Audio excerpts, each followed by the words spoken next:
اگر آپ صلی اللہ علیہ وسلم نے یہ بات کرنی ہوتی حجۃ الوداع پر کرتے. جو حجۃ الوداع کی جامعہ ترمذی کی حدیث ہے کہ قرآن اور اہل بیت, وہ والی روایت ضعیف ہے. جو صحیح سند کے ساتھ ہے وہ غدیر خم کی صحیح مسلم میں غدیر خم پر ہے. اگر موقع اس بات کا کہ اہل بیت سے بھی تمسک کرو یا یہ خلافت کا معاملہ, تو یہ میدان عرفات میں آپ کرتے, جہاں سارا عرب جمع تھا وہاں بیان کرتے. اب وہ سارے لوگ کوئی یمن کو چلے گئے, کوئی عراق کدھر چلے گئے, ادھر تو شام والے یا مدینہ والے ہی آئے, ان کے سامنے آپ نے یہ خطبہ دیا. وہ موقع آپ نے کیوں مس کر دیا جب ساری امت وہاں جمع تھی؟ وہ وہاں یہ ہدایت فرماتی. وہاں جو صحیح حدیث وہ آپ دیکھتے ہیں صحیح مسلم میں, ابو داؤد میں, آپ نے صرف کتاب اللہ کا کہا کہ میں تم. اس کے بعد اگلا جو اعتراض کیا مفتی ساق اور مرزا نے, دونوں نے یہ بات کی کہ اگر یہ امامت مراد ہوتی, بڑا توجہ کیجیے گا, یہ اعتراض بہت کیا جاتا ہے کہ اگر رسول اللہ امامت کا اعلان کرنا چاہتے تھے, رسول اللہ مولا علی کی خلافت کا اعلان کرنا چاہتے تھے, تو کہاں پہ کرتے؟ مکہ میں کرتے. وجہ یہ کہ وہاں پر رش بہت تھا, بہت سے لوگ تھے, تمام مسلمان اس وقت آئے ہوئے تھے وہاں پر, کیونکہ رسول اللہ نے بڑا اعلان کیا تھا, اہتمام کیا تھا کہ یہ ان کا پہلا اور آخری حج ہے, تو اس میں وہ بہت ساری چیزیں لوگوں تک پہنچانا چاہتے ہیں, ان کو مناسک سکھانا چاہتے ہیں اور دیگر اہم امور سے مومنین کو, مسلمانوں کو آگاہ کرنا چاہتے ہیں. تو وہاں پر اعلان کرنا چاہیے تھا, یہ انہوں نے کہا. پہلی چیز, ہمارا سوال ہے ان سے, ہم تمام برادران اہل سنت سے مؤدبانہ اور ان کے تمام مفتیوں سے, اور آپ یہ سوال ان کے سامنے رکھیں کہ ہم اس سوال کا جواب دیں. آپ کہتے ہیں کہ رسول اللہ کو اگر امامت کا اعلان کرنا تھا مکہ میں کرتے, ہم کہتے ہیں آپ یہاں سے اس روایت سے مراد کیا لیتے ہیں کہ یہاں پہ دوستی کا اعلان تھا, تو اگر دوستی ہی مراد تھی تو پھر رسول اللہ یہی دوستی کا اعلان مکہ میں کیوں نہ کیا انہوں نے, وہاں پہ کرتے جہاں پر تمام مسلمان موجود ہیں, کثیر تعداد میں صحابہ موجود ہیں, کثیر تعداد میں مسلمان موجود ہیں, دوستی کا اعلان تھا تو وہ مکہ میں کر دیتے, وہاں پر کیوں نہیں کیا؟ یہ سوال آپ کے اوپر پلٹتا ہے. جو جواب آپ ہمیں وہاں دیں گے وہ ہم یہاں پہ, ہمارا وہی جواب ہے. اس کے بعد اس کا جواب آپ کو خود آپ کے اپنے صحابہ جن کی آپ سنت کو, جن کی سیرت کو آپ فالو کرتے ہیں, یہ ملاحظہ فرمائیں. صحیح بخاری, جی صحیح بخاری جلد 8, اس کی 8ویں جلد ہے, مرکزی جمعیت اہل حدیث ہند کی چاپ ہے. اس میں کیا ہے جی, توجہ کریں, حدیث ہے, حدیث نمبر ملاحظہ کریں 6830, باب اگر کوئی عورت زنا سے حاملہ پائی جائے اور وہ شادی شدہ ہو تو اسے رجم کریں گے.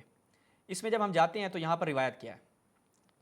روایت الانی ہے کہ حضرت عمر کے آخری حج میں ان کو پتہ بھی چل گیا آخری حج تھا, ان کے ساتھ تھے, وہ میرے پاس لوٹ کر آئے اور کہا کاش تم اس شخص کو دیکھتے جو امیر المومنین کے پاس آیا تھا. اس نے کہا اے امیر المومنین, کہ آپ فلاں صاحب سے یہ پوچھ گچھ کریں گے جو یہ کہتے ہیں کہ اگر عمر کا انتقال ہو گیا میں فلاں صاحب یعنی طلحہ بن عبید اللہ سے بیعت کروں گا, کیوں کر واللہ حضرت ابو بکر کی بغیر سوچے سمجھے بیعت تو اچانک ہو گئی تھی, یعنی ابو بکر کی جو بیعت ہے وہ ایک ناگہانی صورت میں ہوئی. اچھا جی, اور وہ پھر مکمل ہو گئی تھی. اس پر حضرت عمر بہت غصہ ہے اور کہا میں انشاءاللہ شام میں لوگوں سے خطاب کروں گا, انہیں لوگوں سے انہیں اللہ یعنی ڈراؤں گا جو زبردستی سے کیا کر رہے ہیں, دخل در معقولات کرنا چاہتے ہیں. عبد الرحمن بن عوف نے کہا, اس پر میں نے عرض کیا یا امیر المؤمنین ایسا نہ کیجئے, حج کے موسم میں توجہ کیجئے گا برادران اہل سنت. کیا عبد الرحمن بن عوف جناب عمر کو مشورہ دے رہے ہیں کہ اے امیر المؤمنین توجہ کریں, ایسا نہ کیجئے گا, حج کے موسم میں کم سمجھی اور برے بلے ہر ہی قسم کے لوگ جمع ہیں, اور جب آپ خطاب کے لیے کھڑے ہوں گے تو آپ کے قریب یہی لوگ زیادہ ہوں گے, اور مجھے ڈر ہے آپ کھڑے ہو کر کوئی بات کہیں اور چاروں طرف پھیل جائیں, لیکن پھیلانے والے اسے صحیح طور پر یاد نہ رکھ سکیں گے اور اس کے غلط معنی پھیلانے لگیں گے. اس لیے مدینہ منورہ پہنچنے تک انتظار کیجئے, یہاں پر کوئی خطبہ نہ دیجیے گا, ہر عام و خاص موجود ہے, ہر ایرا غیرہ موجود ہے, جیسے ہم اپنے زبان میں کہتے ہیں ہر علم پلم موجود ہے یہاں پر. تو جب خلیفہ دوم کے زمانے میں موجود ہیں کہ اسلام کو ہوئے یعنی فتح مکہ کو فتح کرتے ہوئے, اور مکہ کے جو اہل مکہ ہیں ان کو مسلمان ہوتے ہوئے کئی سال گزرے ہیں, یعنی 2 4 اب 10 14 سال گزرے ہیں. بالکل, جب 14 سال بعد بھی یہ اس طرح ایرے غیرے لوگ مکہ میں موجود ہیں, جس کی وجہ سے خلیفہ دوم کو وہاں پہ خطبہ نہیں دینا چاہیے تھا, کچھ نہیں کہنا چاہیے. تو جب تازہ مسلمان ہوئے ہیں اس وقت تو بدرجہ اولا ان کے درمیان میں یہ موضوع جو ہے نا ڈسکس نہیں کرنا چاہیے تھا. بالکل. اب آپ نے تمام مومنین سے, ہم تمام ناظرین سے گزارش کریں گے کہ جب بھی کوئی آپ کے سامنے یہ اعتراض کرے کہ وہاں پر کیوں اعلان نہیں کیا, تو آپ پوچھیں کہ عمر کو کس نے روکا اور کیوں روکا؟ آپ ہی کے صحابی نے, آپ ہی کہ وہ جسے آپ مانتے ہیں, جن کی سیرت کو آپ فالو کرتے ہیں, اس نے کہا کہ حج کے موقع پہ اعلان نہ کریں, یہاں پہ ہر قسم کے افراد موجود ہیں, مدینے پہنچ جائیں وہاں پر, کیونکہ سنت وہ جو مرکز ہے, سنت کا مرکز ہے, نبوت کا مرکز رہا ہے, تو آپ وہاں پہ جا کے اعلان کیجیے گا. خوب, تو جو جواب آپ یہاں پر یہ جو انہوں نے دیا, ہم وہی جواب دیتے ہیں کہ رسول اللہ نے مکہ میں اس لیے اعلان نہیں کیا. لیکن ہم یہاں پر ایک اور چیز عرض کرتے ہیں کہ رسول اللہ نے ذہن سازی کی, لوگوں کے ذہن بنائے تاکہ وہ رسول اللہ کے اس پیغام کو جو وہ غدیر خم پہ دینا چاہتے ہیں اس کو قبول کرنے کے ان کے اندر حوصلہ آ جائے کہ وہ قبول کر لیں. خود ملاحظہ کریں آپ کہ رسول اللہ نے خود جو خطبات دیے ہیں اپنے مکہ میں حج کے موسم میں، حج کے اس میں، تو وہاں پر آپ دیکھیں ملاحظہ کریں صحیح سنن ترمذی. اب رسول اللہ نے کیسے ذہن سازی کی ہے. صحیح سنن ترمذی یہ آپ کی اسکرین پر ہے. ناصر الدین البانی المجلد کون سی جلد ہے؟ دوسری، اس کی دوسری جلد ہے. بات پہ توجہ کیجیے گا. وہ کیا یخطب فی حجۃ الوداع، یعنی سمعت رسول اللہ، میں نے رسول اللہ سے سنا کہ حجۃ الوداع کے موقع پر وہ خطبہ دے رہے تھے. آگے ملاحظہ کریں وَإِنْ أُمِّرَ، یہ آپ اپنی اسکرین پر اس کو دقت سے دیکھیں. وَإِنْ أُمِّرَ عَلَيْكُمْ عَبْدٌ حَبَشِيٌّ مُجَدَّعٌ، اگر میں تمہارے اوپر ایک شخص کو معمور کر دوں، ایسا شخص کون سا شخص ہے؟ حبشی ہو. وہ حبشی ہو، ایک عبد قسم کا انسان کیوں نہ ہو، غلام، ہاں ایک غلام ہی کیوں نہ، ایک کالا حبشی کیوں نہ ہو، ایک سیاہ پوش حبشی کیوں نہ ہو، اگر میں اس کو تمہارے اوپر حاکم قرار دے دوں فَاسْمَعُوا لَهُ وَأَطِيعُوهُ، تو تم اس کی اطاعت کرنا، اس کی بات کو سننا.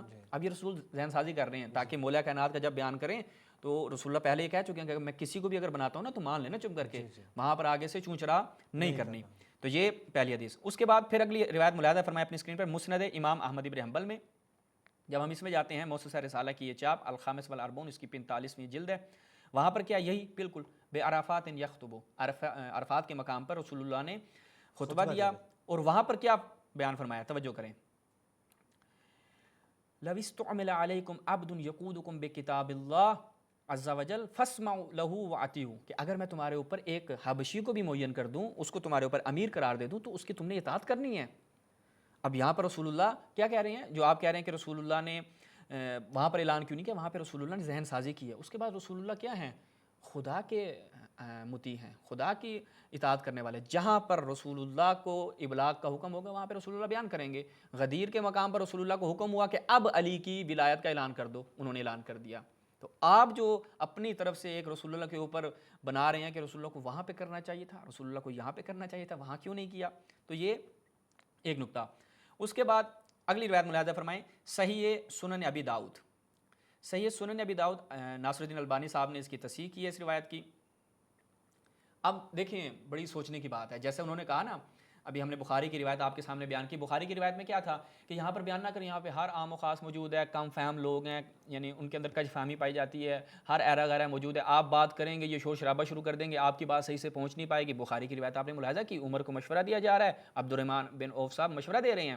اب دیکھیں یہی کام رسول اللہ کے ساتھ بھی کیا، یعنی رسول اللہ 23 سال ان کی کیا کی ہے، تربیت کی ہے. اور یہ ایسے افراد ہیں کہ رسول اللہ ایک چیز بیان کر رہے ہیں، انہوں نے آگے سے کیا حرکتیں کی ہیں. ملاحظہ فرمائیں اسی میں، جب رسول اللہ نے عن جابر بن سمرہ قال سمعت رسول اللہ صلی اللہ علیہ وآلہ وسلم یقول ولا یزال ھذا الدین عزیزا، کب تک، الی 12 خلیفہ، یعنی یہ دین جو ہے وہ عزیز نہیں ہو پائے گا جب تک 12 خلیفے نہ آ جائیں. یعنی اس دین کا قیام 12 خلفاء کے ساتھ ہے. اچھا جی، وہ 12 خلفاء ان بیچاروں کے پاس آج تک پورے نہیں ہوئے، اور آپس میں آج تک لڑ بھیڑ رہے ہیں کہ وہ 12 خلفاء کون تھے. کچھ کہتے ہیں کہ ہمیں 12 خلفاء کا پتہ نہیں ہے وہ کون سے تھے. کچھ نے تو اپنی عاجزی کا، جیسے ابن جوزی نے اپنی کتاب میں کشف المشکل میں کیا کہا کہ مجھے سمجھ نہیں آئی کہ اس حدیث سے کیا مراد ہے. یعنی رسول اللہ نے ایک روایت بیان کر دی. سوچیں، ہم کہتے ہیں اپنے ناظرین جتنے بھی ہیں، رسول اللہ ایک حکیم، یعنی خداوند متعال جو ایک حکیم ذات ہے، انہوں نے ایک حکیم نبی کو معین کیا، ایک نبی کو بھیجا کہ جو عقل کل تھے، جو کمال تک پہنچے. وہ کیا کر رہے ہیں، ایک ایسی بات بیان کر رہے ہیں کہ جس کا نہ سر نہ پاؤں، لوگوں کو سمجھ نہیں آ رہی. کیا فائدہ ہمیں ایسی حدیث کا؟ یا رسول اللہ، اہل سنت کا سوال ہے، اہل سنت جو ہیں وہ گویا ایک طرح سے اعتراض کر رہے ہیں کہ یا رسول اللہ آپ نے ایسی حدیث بیان کی کہ میرے بعد 12 خلیفے آئیں گے، لابلو جا کے ڈھونڈو کون ہے وہ 12 خلیفے. امت کو جو ہے وہ لگا دیا کام پہ، بیان ہی نہیں کیا. لیکن دیکھیں رسول اللہ بیان کرنا چاہتے تھے. توجہ کریں، قال فکبر الناس وزجوا، لوگوں نے یا اللہ اکبر اللہ اکبر. بھائی تکبیریں کائے کی مار رہے ہو؟ ٹھیک ہے، کیا ہو گیا؟ ہاں مطلب کہ کرکٹ میچ چل رہا تھا اللہ یعوذ باللہ وہاں پہ، کہ بھائی جیسی جیت ہوئی اور آپ نے تکبیریں شروع کر دیں. وزجوا، لوگوں نے شور شرابہ شروع کر دیا.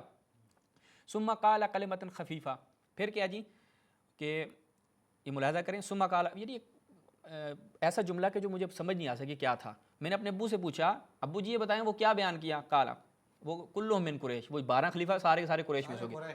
اچھا وہ قریش، اب کوئی ایسا بتا لیں قریش کوئی 12 بندے تھے قریش، وہ کہتے ہیں یا 20 بندے سے، ان 20 میں سے 12. بھائی قریش کے اندر کتنے قبیلے تھے. آپ دیکھیں بعد میں اتنی لڑائی ہوئی، وہ جناب وہ بھی کہتا ہے میں قریش سے، وہ بھی کہتا ہے میں قریش سے.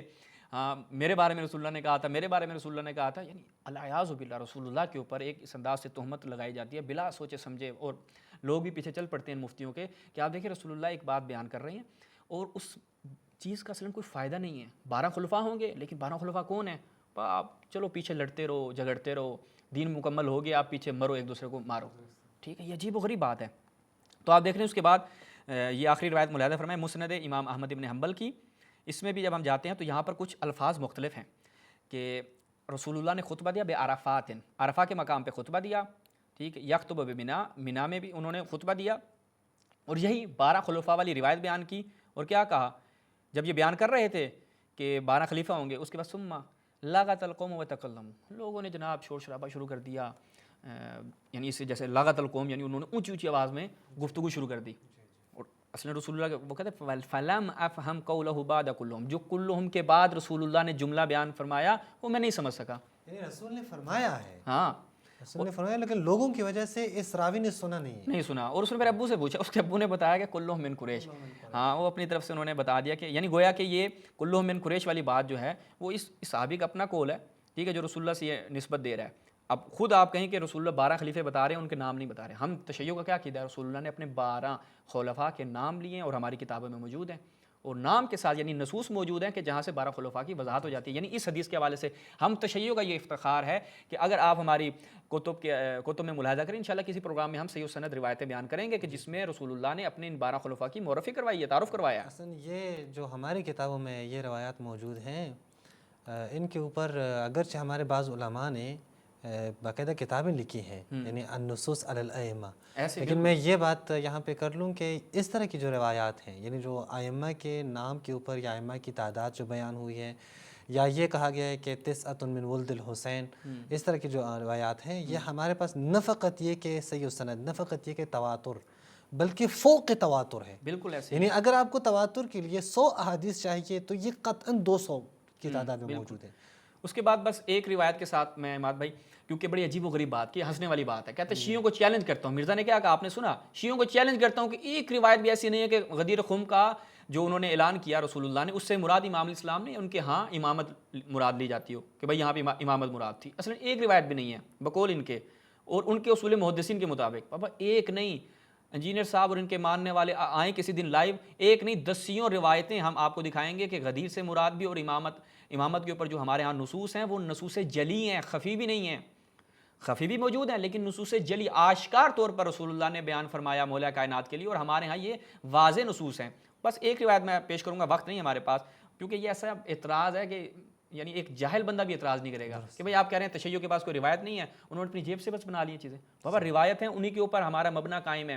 ہم ایسے اپنی طرف سے کوئی بات نہیں کرتے کہ رسول اللہ نے جو چیزیں بیان کی وہی ہم لوگوں کے لیے بیان کرتے ہیں. ہمارے ائمہ معصومین علیہ السلام نے جو رسول اللہ سے چیزیں نقل کی ہیں وہی بیان کرتے ہیں، اور آپ کہتے ہیں ہمارے پاس اس کے اوپر کوئی روایت نہیں ہے. یہ الکافی ملاحظہ فرمائیں، اصول کافی، اس میں جب ہم چلتے ہیں تو یہاں پر سند، اس کی سند بالکل ٹھیک ہے. یہ جا کے چیک کریں اس کی سند کو. علی ابن ابراہیم نبی ہے، حماد ابن زید، 541 سارے ثقہ افراد ہیں. 541 میں جب ہم جاتے ہیں وہاں پہ کیا ہے؟